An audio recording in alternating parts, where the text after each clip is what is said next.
안녕하세요, 홍화사입니다. 오늘은 뭐 하루 종일 그 봉준호 감독이 만든 영화 기생충이 뭐 톱뉴스로 그냥 계속 떠서 우리나라 텔레비는 물론이고 뭐 CNN, BBC도 그 톱뉴스로 아주 가장 길게 오랫동안 다뤘습니다. 그 한국의 영화 감독이 뭐 미국 가서 아카데미상을 뭐 거의 뭐 다 석권하다시피 하니까 정말로 그 대단한 일을 했다, 그렇게 생각합니다. 뭐 올림픽에 가서 뭐 금메달 몇십 개 따는 것만큼의 효과가 있는 그런 날이 없었고, 이렇게 그 우리나라 영화가 전 세계적으로 이렇게 주목을 받고 평가를 좋게 받는 이런 거는 아주 뭐 거의 뭐 역사상 처음이죠. 그래서 뭐잘 하셨다고 말씀드리고 싶고,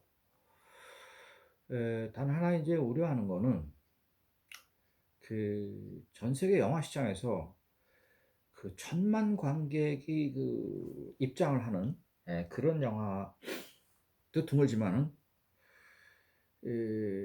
한국이 아마 미국 다음으로 천만 관객이 많이 들어오는 나라일 겁니다. 일본도 천만 관객끼리는 드물어요. 뭐 미야자키 하야오 감독이 뭐 하울의 움직이는 성부터 뭐 만화 영화 시리즈 무지하게 많이 만들어서 했지만 그 사람도 천만 관객 동원한 거 없습니다. 이건 프랑스도 그렇고 영국도 그렇고 전 세계 10대의 10개 선진국들의 시장, 영화 시장 다 거의 다 그렇습니다.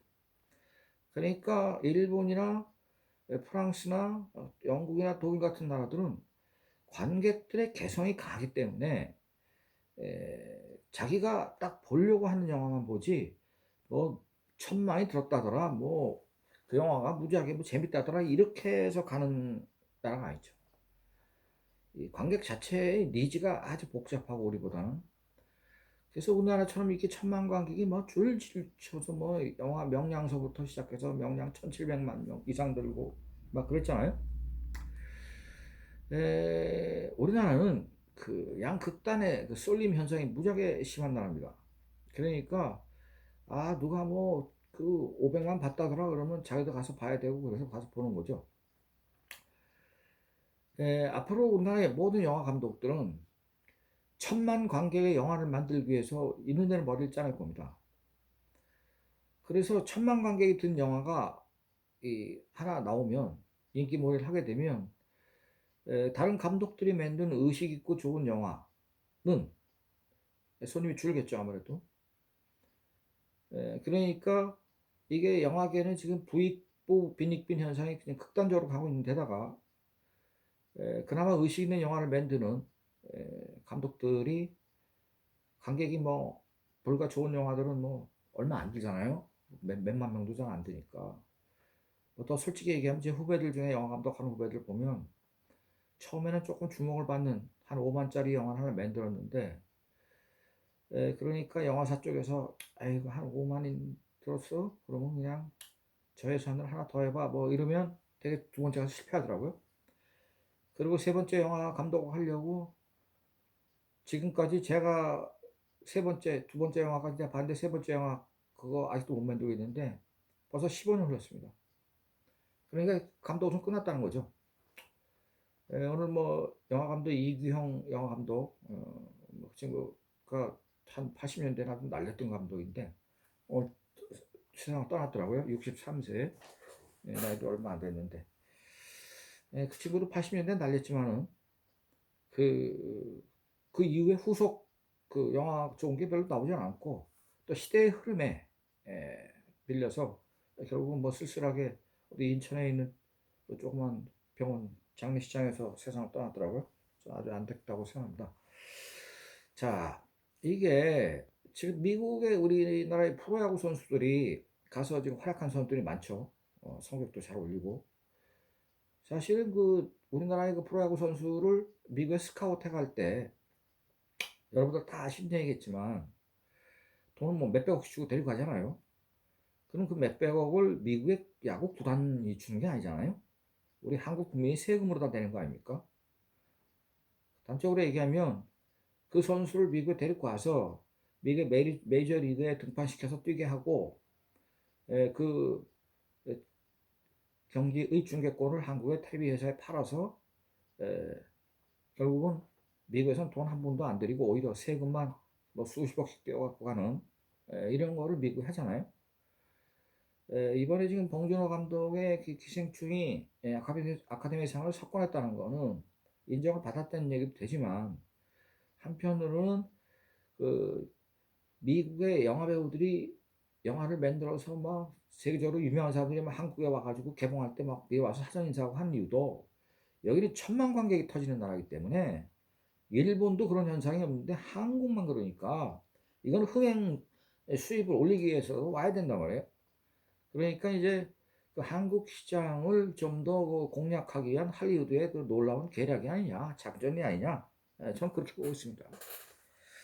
뭐 이게 나쁘다는 건 아닌데 그 의식 있는 영화 감독들이 관객이 몇만 안 들어도 정말로 문제성을 제기하고 정말로 의식이 있는 시대를 꿰뚫어보는 그런 영화가 탄생될 수 있는 기회가 천만 관객이 좀 더 나오면서 많이 줄어들 것이다. 이거는 별로 좋은 현상이 아니다라는 거죠. 한 번 한 거는 우리가 인정을 해주지만은 이렇게 자꾸 주창나게 막 미국 가서 뭐 상 받고 이러면 그 밑에서 정말로 의식 가진 영화 감독들이 좋은 영화를 만드는데 지장이 많습니다. 전부 천만만 목표로 해서 할 거 아닙니까? 왜 제가 이런 말씀을 드리냐면 그 미국의 산업의 파라다임에 추진하는 거는 미국은 무슨 뭐 부품 소재 이런 거 관심이 없습니다. 그 나라는 파라다임 시프트 자체를 바꾸는 거에 관심을 갖고 있죠. 그러니까 판세를 완전히 바꿔버리는 거. 그러니까 뭐 테슬라의 일론 머스크가 뭐 휘발유 시장, 휘발유로 가는 뭐 자동차 그거 다 때려쳐버리고 전기차 그냥 바꿔버리잖아요. 아예 판세를 바꿔버리잖아요. 이게 미국은 부품이나 이런 건 다 사다 쓰면 되고 판세 자체를 바꾸는 쪽으로 하잖아요. 그러니까 뭐 다 알다시피 뭐 미국 대통령 트럼프가 자기네가 중동에서 기름을 사다 쓰기 때문에 중동한테 끌려당기는데 이제는 뭐 미국이 전부 에너지 문제는 완전히 그 자급자족할 수 있는 시스템으로 다 가버렸기 때문에 중동한테 키워야 될 이유도 없고 하니까 뭐 중동을 그냥 맹 공격해버리는 거 아닙니까?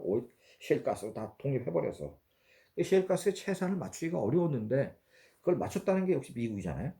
그러니까 미국은 이 판세를 바꾸는 나라지 풍소재 국가 아니죠. 지금 그 우리나라가 지금 핸드폰에 삼성과 LG가 다 잘하고 있지만은 사실은 LG가 실력에 비해서 지금 16분기 연속 적자를 내고 있는데 실력에 비해서 빚을 못 보는 경우죠.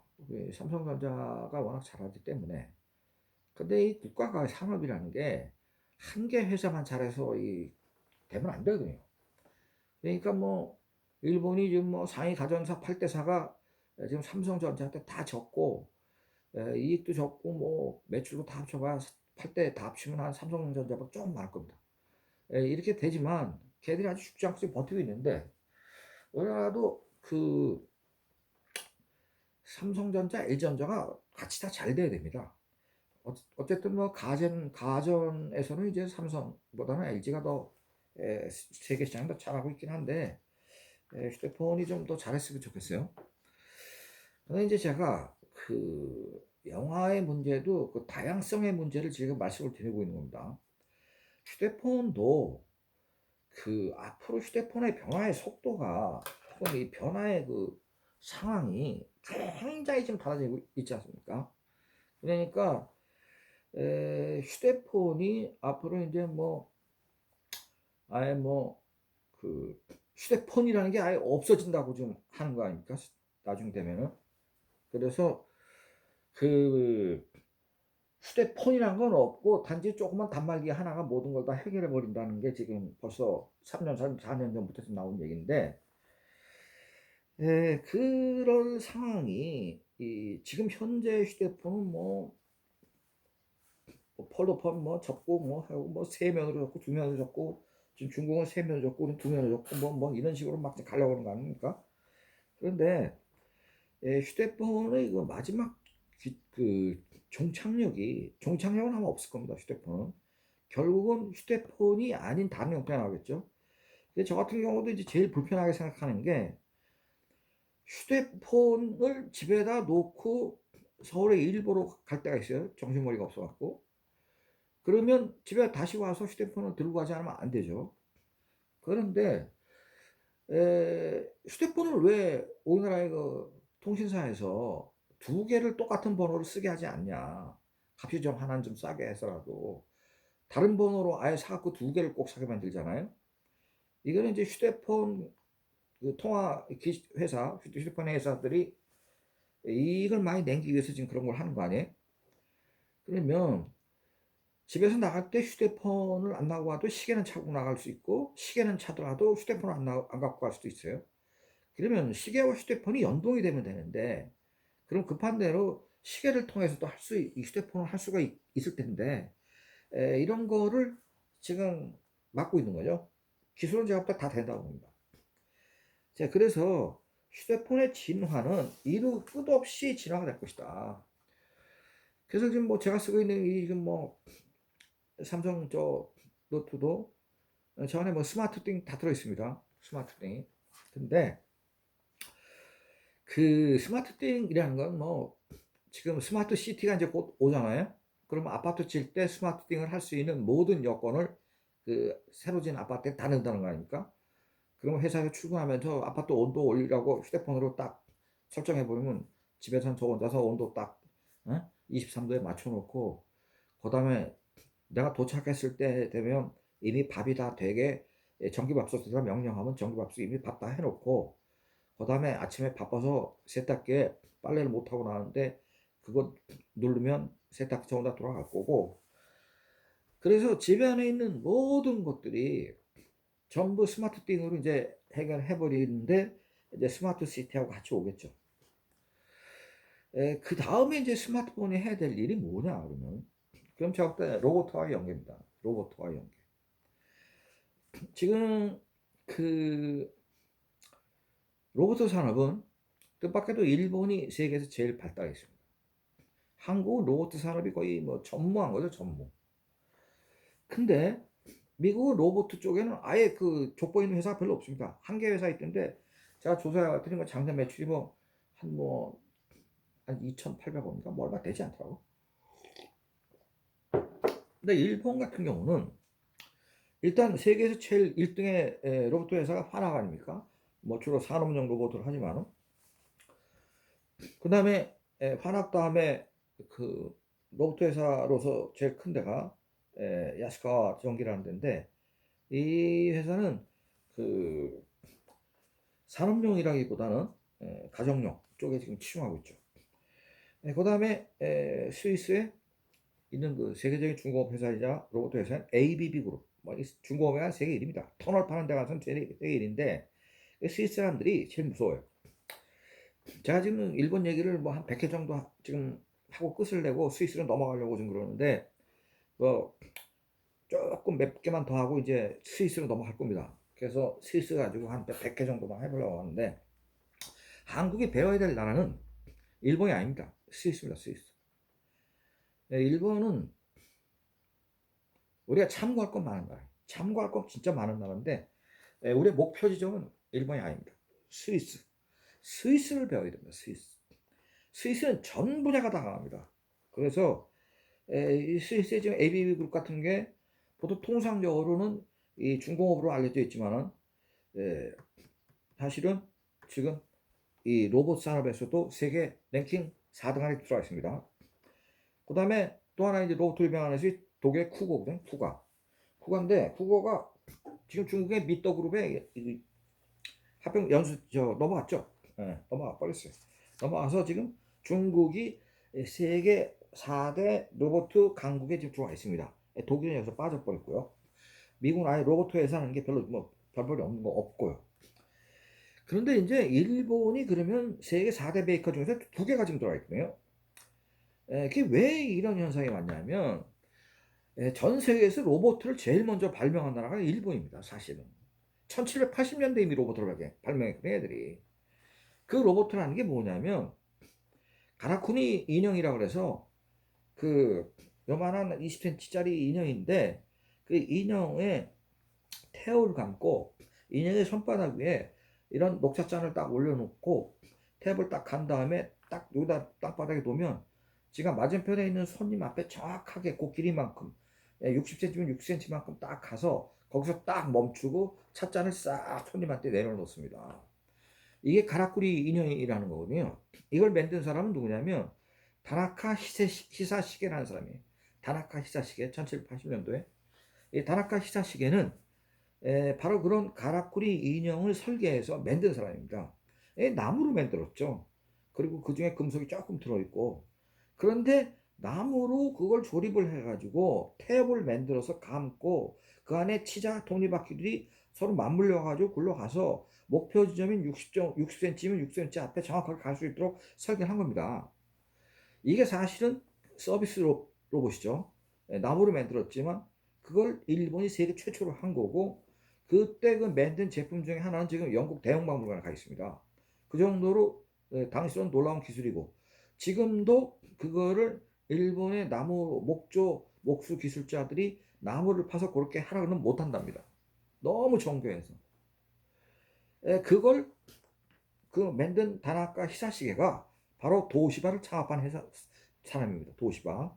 뭐 도시바가 이제 완전히 회사의 형태로 된 건 이제 1800년대 이후지만은 이미 1780년에 도시바 창업주인 다나카 히사시게가 그런 정도의 마인드를 갖고 있었던 사람이에요. 그래서 일본이 생각보다 이 로봇의 역사가 깁니다. 그러니까 파낙하고 야스카와 전기가 지금 세계 4대 로봇 회사 중에서 좀 2개가 들어있는 거죠. 자, 지금 그 일본에는 헨나 호텔이라는 게 생겼죠. 2008년도에 생겨갖고 지금 19개 늘어났습니다.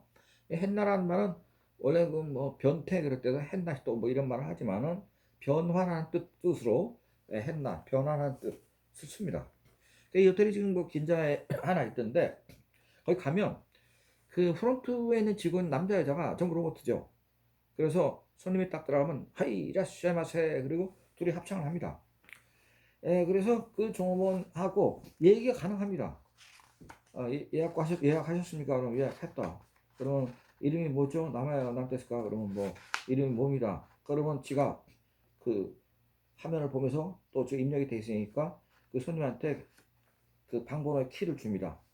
그리고 관광을 하겠다 그러면 그 호텔 프론트에 그 관광 안내를 할 수 있는 로봇이 또 따로 있습니다. 대화도 가능합니다. 그래서 그거를 전부 언어를 영어, 뭐 한국어, 뭐 중국어 다 넣어놨기 때문에 이게 다 가능하게 되어 있습니다.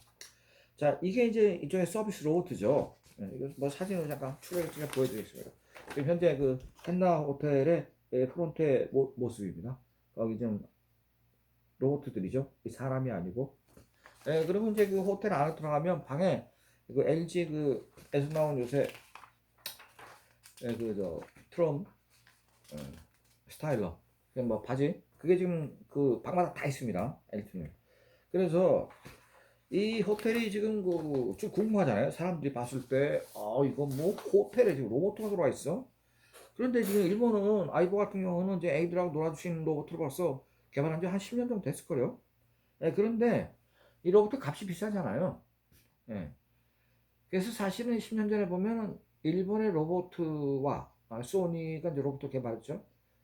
그리고 한국은 이제 스마트폰을 갖고 이제 무기에 삼은 거죠. 근데 로봇이라는 건 일단 덩치가 있잖아요. 키가 뭐 40cm, 50cm, 60cm가 가니까. 이런 건 안고 다닐 수가 없잖아요. 근데 핸드폰은 길거리에 신호등에 맡겼을 때도 잠깐 동안 핸드폰 갖고 게임을 한다든지 뭐 통화를 한다든지 문자를 본다든지 일이 가능한데 로봇은 집에서밖에 쓸 수가 없는 거죠. 그러니까 놀이로 봤을 때 놀이 기구로 봤을 때는 휴대폰이 훨씬 뛰어난 놀이 기구가 된 겁니다. 그 잠깐이라도 게임을 할 수 있으니까.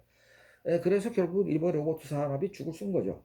죽을 써서 소위 서비스 로봇, 집안에서 애들하고 놀아주는 거나 애들한테 영어를 가르쳐 주는 거나 집안에 청소를 해준다든지 뭐 이 서비스 로봇 중에 이제 그 미국 같은 데는 그 각 가정에 그 풀장을 가진 사람이 많잖아요. 우리나라는 뭐 아무리 잘 살도 풀장 가진 사람 별로 없잖아요. 날씨가 추우니까. 제가 호주 살 때도 보면 그 호주 브리스번에도 한 5억짜리 가정집에 보면 거의 다 풀장 있더라고. 근데 이 풀장이 다 멋져 보이고 좋은데 청소하려면 이게 아주 무지하게 심각해.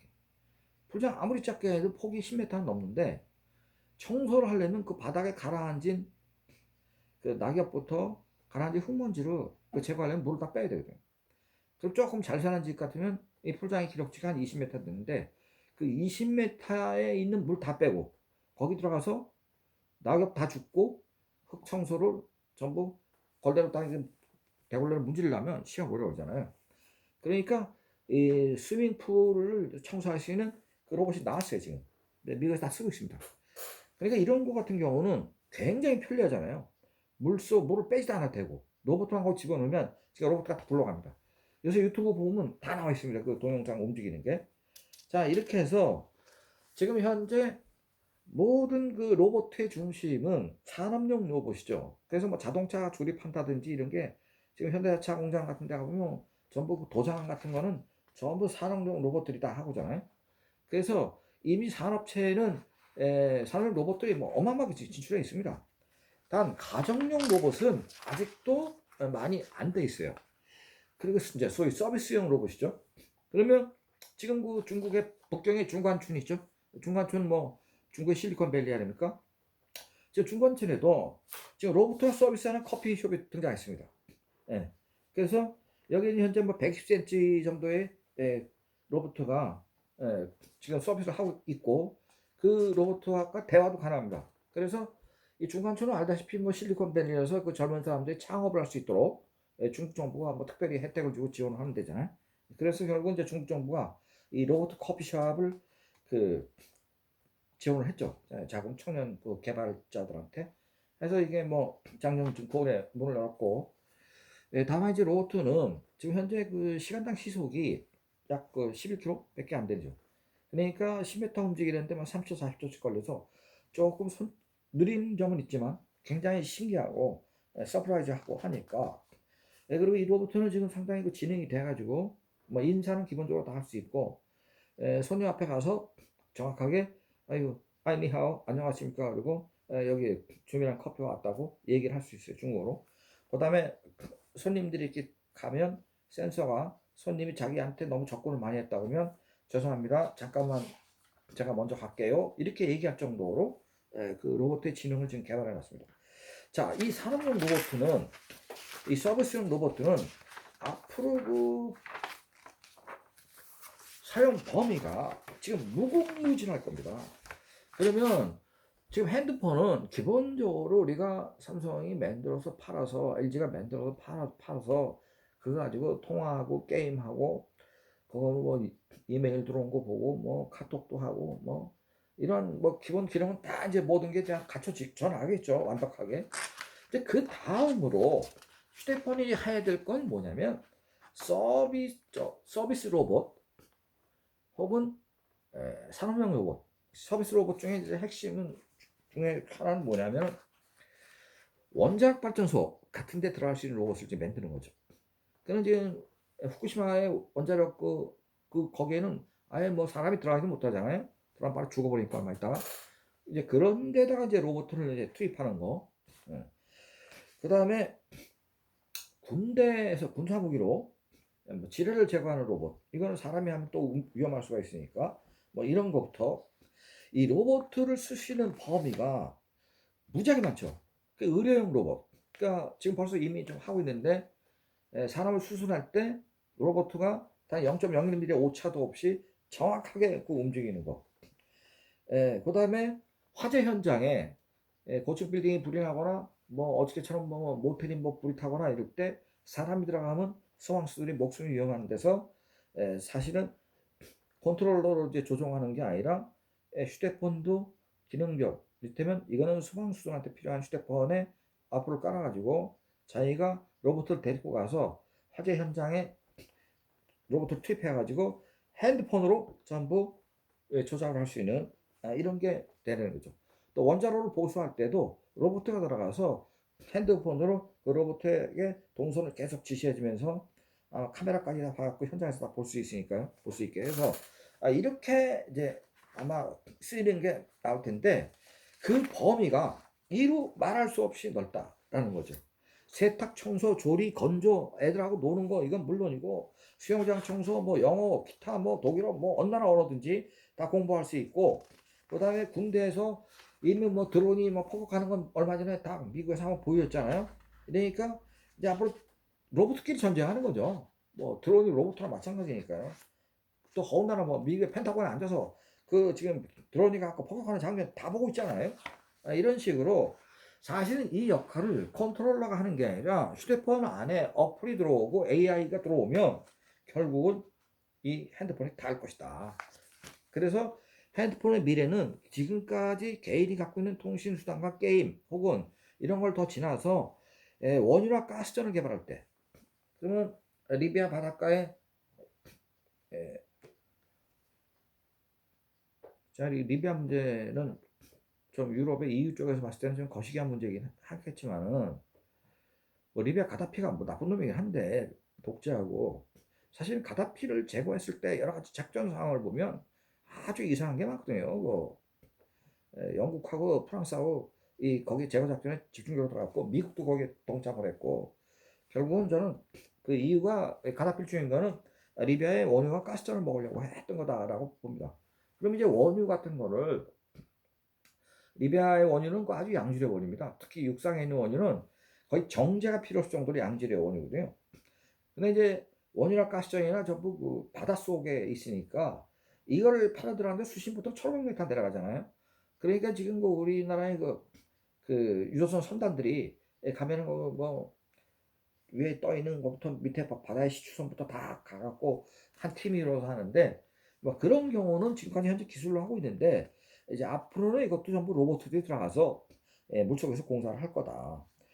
그 다음에 이제 농업용 로봇, 뭐 농약을 뿌린다든지, 그 다음에 뭐 잡초를 제거한다든지, 뭐 이런 것들. 지금 그 벨기에 같은 데서는 잡초를 제거하는 로봇이 아니라 잡초를 제거하는 말벌 같은 걸 이제 맨날 뭐 잡초를 제거한다기보다도 그 밀농사를 하면 밀에 찐득이가 달라붙잖아요. 그럼 그 찐득이를 약을 치면 건강에 좋지 않아. 사람이 농약을 치면. 그러니까 요 찐득이를 하루에 2,000마리씩 잡아먹을 수 있는 말벌을 이 사람들이 개발했어요. 개량한 거예요. 그래가지고 말벌이 하루에 2,000마리씩 잡아먹어. 근데 이런 거 갖다가 한 10,000마리만 풀어놓으면 거기에 있는 모든 밀밭에 찌르게 다 제거된다. 이거는 그 아주 위대한 발명이죠. 로봇보다 더 위대한 것 같아, 난 그게. 벨기에 같은 나라는 사실은 소득이 지금 어마하게 높지만 뭐 자원도 없고 개뿔 아무것도 없는 나라인데 머리가 기발한 데가 있죠. 벨기에라는 나라가. 벨기에는 뭐 전 국토의 공장의 60%가 이 태양광 전지 패널로 덮여 있는 나라 아니에요? 그 물류의 중심 국가이기 때문에 이게 가능한 건데 어쨌든 이런 등등 해가지고 지금 이 로봇의 활용 범위는 앞으로 경비원들도 전부 로봇을 쓴다. 밤에 공장 경비하는 거, 뭐 특별 경계 지역 같은 것도 있잖아요. 뭐 군사시설이나 이런 국가안보시설 같은 데나 제1급 산업안전시설 같은 데는 로봇이 전부 경비를 다 서버리는 거죠. 아마 사람보다 더 잘 쓸 거예요. 졸지도 않고. 그리고 센서가 다 있어가지고 사람보다 훨씬 예민하게 반응하고 그래서 이상이 감지되면 그 본부에다가 바로 신호 보내주고 뭐 이런 게 다 가능하겠죠. 자, 문제는 앞으로 휴대폰은 로봇 속으로 연결할 것이다 라고 좀 보고 있습니다. 그런데 지금 일본은 이 로봇에 관해서는 현재 세계 1위의 산업 국가가 됐어요. 근데 우리나라는 지금 로봇가 하나도 없어요. 결국은 휴대폰이 로봇하고 산업 연계가 되면 우리나라 산업 현장에서 로봇을 개발해야 되는데 로봇을 개발한 역사가 일본한테 상대가 안 돼. 그럼 지금부터 개발을 갖고 로봇을 만들어서 산업 현장에 투입하기에는 돈도 많이 들고 시간도 오래 걸려요. 그러면 삼성 휴대폰이 결국은 일본의 로봇 산업과 연계하는 것이 가능하겠지만 기술적으로 일본의 로봇 업체들이 거기에 대해서 프로핏 디바이드를 하자라고 하면 그때는 안 해주면 뭐 삼성 휴대폰을 로봇하고 연계된 어플을 만들어서 판다고 하더라도 그래서 이게 산업의 다양화가 필요하거든요. 우리나라 로봇 산업이 전혀 없거든 거의. 휴대폰 회사도 딱 두 개거든. 뭐 하나 더 있지만 그저 그렇고. 그러니까 이 문화의 다양성, 산업의 다양화를 가져야 되거든요. 그러려니까 우리 인구가 너무 적어. 5천 몇백만 밖에 안 돼. 5천 백만. 그러니까 통일을 하긴 해야 돼. 그래서 7천만을 남겨야 되는데 사실은 우리가 인구가 작은 나라가 아니에요. 5,200만이. 사실은 뭐 영국이 지금 한 6,500만? 독일이 한 8,500만? 사실 독일은 최근 3년 동안에 터키부터 그쪽 이민을 한 500만 명 받았어요. 그 인구를 늘리기 위해서 그런 거죠. 그래서 제가 뭐 작년에 독일 가보면 그 이민자들 500만 명을 받아가지고 이 사람들이 와서 보니까 전부 청소나 하고 작업직 하다 보니까 좀 더 좋은 직장을 차지하기 위해서 뭐 프랑크푸르트 역전은 물론이고 뭐 뮌헨 역전 뭐 저 함부르크 역전에 그냥 수백 명이 서갖고 그냥 담배를 그냥 굴뚝같이 피면서 좋은 직장 찾으려고 서로 그렇게 막 그 얘기하고 있는 장면을 봤는데 이게 이제 인구를 늘리고 자기네가 자국민이 험한 일을 할 수 없으니까 제3국의 이민을 많이 받다 보니까 이 역전 좀 슬로우가 됐습니다. 근데 그 동지사에 근무하는 우리 후배도 역전 앞에 갔을 때 돌아다니지 말라고 그렇게 얘기하더라고. 지금 독일도 사실은 그 이민을 너무 많이 받아가지고 특히 동구라파 쪽에 뭐 헝가리, 체코, 불가리아 뭐 이런 거 많이 받아서 영국도 사회 문제가 복잡한 나라거든요. 실제로 가보면 하여튼 길거리에 돌아다니는 사기꾼 무지하게 많습니다. 거기도. 프랑스는 어차피 북아프리카에서 좀 받고 하긴 하지만은 비교적 안정된 국가인데 뭐 프랑스 인구 사실 한 우리보다 500만 밖에도 안 많거든요. 그런데 전부 다 세계 선진국 아니에요? 그러니까 사실은 우리가 인구가 적다고 볼 수 없어요. 근데 이 업종간 다양화가 덜 돼 있어. 그러니까 지금 이 산업의 구조도 보면 이 극단적인 쏠림 현상이 너무 심해. 그래서 이런 거를 정부가 여하히 잘 조정을 해가지고 업종의 다양화를 가지고 앞으로 휴대폰의 스마트띵과 스마트시티와 로봇의 연계 산업이 제가 볼 때 스마트시티는 불과 5년 내에 나올 거고 이미 스마트시티는 뭐 싱가포르이고 뉴욕이고 다 지금 하고 있습니다. 벌써 뉴욕은 벌써 끝나고 있는데 싱가포르는 지금 거의 다 됐고 네덜란드 암스테르담부터 해서 인도의 두바이 뭐 인도까지 지금 다 하고 있거든요. 그러니까 우리가 지금 분명히 IT 선진국이라고 하는데 이 스마트 시티 작업은 좀 되게 느린 것 같아요. 어쨌든 스마트 시티가 진행되면 그 이어서 집에서 자기 거실에는 서비스 로봇, 소위 뭐 교육용 로봇도 시작해서 애들하고 놀아주시는 엔터테인먼트 로봇이 이제 나오기 시작할 건데 우리나라 로봇 산업이 발전하지 않았기 때문에 그거를 하기가 좀 어려울 거다. 단가 최소한 맞추기도 어렵고 개발비가 많이 들어가니까 결국 이제 일본 로봇을 사다 쓰게 되면 삼성 휴대폰이 세계 1등의 자리에까지 왔는데도 불구하고 그쪽이 연계가 되지 않았기 때문에 앞으로 향후 연계될 때 상당한 리스크가 크다라고 저는 보고 있는 겁니다. 그래서 봉준호 감독의 수상을 축하하지만은 문화적 다양성과 진지하게 그 산업의 문제까지도 계산된 그러한 상황을 지금 고려해야 될 때가 왔고 사실은 지났죠. 스마트 시티를 제대로 하지 않는 거 좀 지났다고 봅니다. 지금 뭐 일부 하고 있겠지만은 자 그런 점을 오늘 말씀드리고 다음 시간에 이제 일본 얘기 한 번만 더 하고 유럽으로 넘어가겠습니다. 감사합니다.